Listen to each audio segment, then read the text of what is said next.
A little bit more about the current status and any updates of this US case. We have one of Julian's lawyers here, Melinda Taylor. She's a criminal lawyer at the ICC, and she led the UN case that we had just recently. Melinda. Hi, everyone. This year, the UN Working Group on Arbitrary Detention issued a landmark decision finding that Julian was a victim of illegal and arbitrary detention. They further found that the circumstances of his detention violated his right to protection from torture and cruel treatment. They found that Sweden and the United Kingdom had a duty to ensure his protection and security. This decision concerned the legal responsibilities of the UK and Sweden, and they were jointly responsible for keeping him in detention. But it was clear from the subtext of the decision that there was a larger villain lurking in the background. Indeed, in an email from the Crown Prosecution Services to their Swedish counterpart, it was underlined that, please do not think that this case is being dealt with as just another extradition request. And why was that? It's because the long arm of the US had reached out to its allies and indicated that it wanted Assange by any means possible. As a result, it's the ever-present risk of being carted off to face an unfair and abusive prosecution in the US that forms the bars that keeps Julian indefinitely detained. The complex legal decisions and actions that have given rise to this indefinite detention can be distilled to a few simple and irrefutable facts. There is an ongoing national security prosecution of both Julian and Wikileaks. It is the largest investigation under the Espionage Act in US history, and it is the largest cybersecurity prosecution in the US Army. This prosecution has already given rise to several legal abuses and mistreatment. Chelsea Manning was interrogated in relation to both Julian Assange and Wikileaks.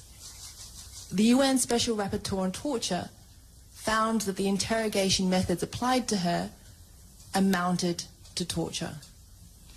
As Sarah mentioned, in 2012, the Department of Justice issued secret subpoenas to Google to obtain email accounts with private, personal, privileged information, and there was barely a whimper of protest before they were given up.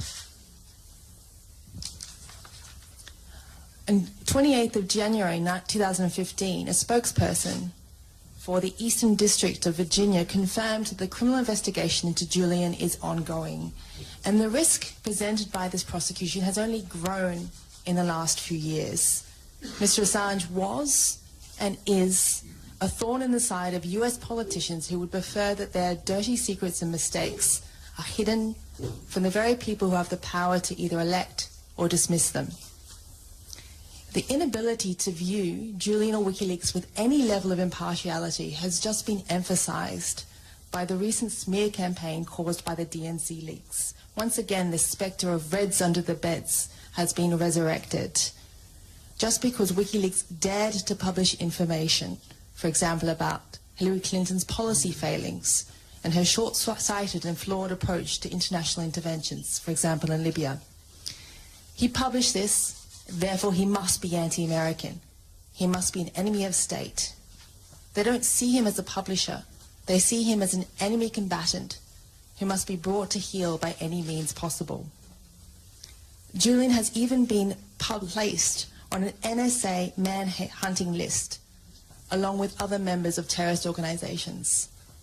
And as Sarah mentioned, there was reports that came out recently that Hillary Clinton, in a meeting, proposed to just drone the guy.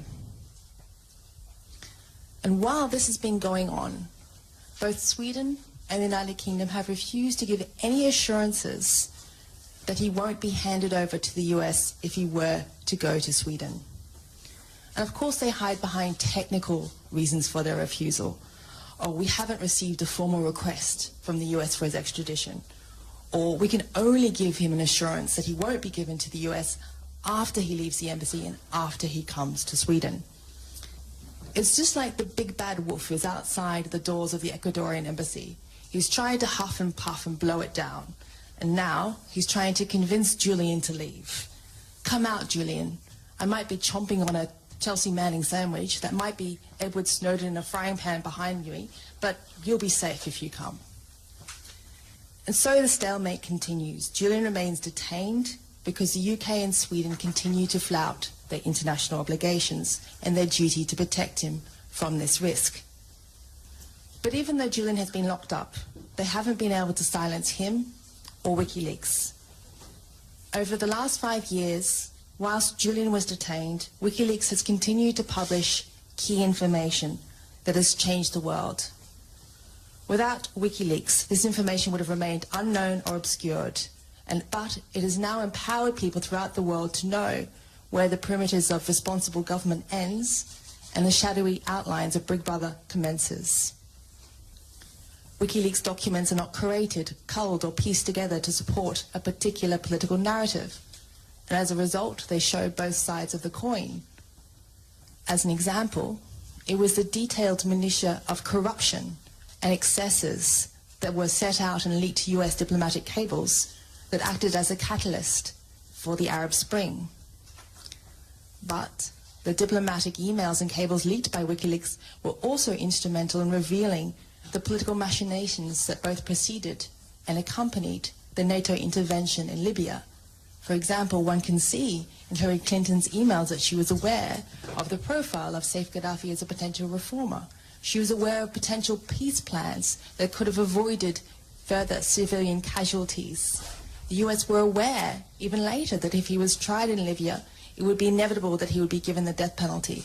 Nonetheless, all of this was avoided or ignored because of the political calculus between securing oil contracts as compared to protecting civilian lives.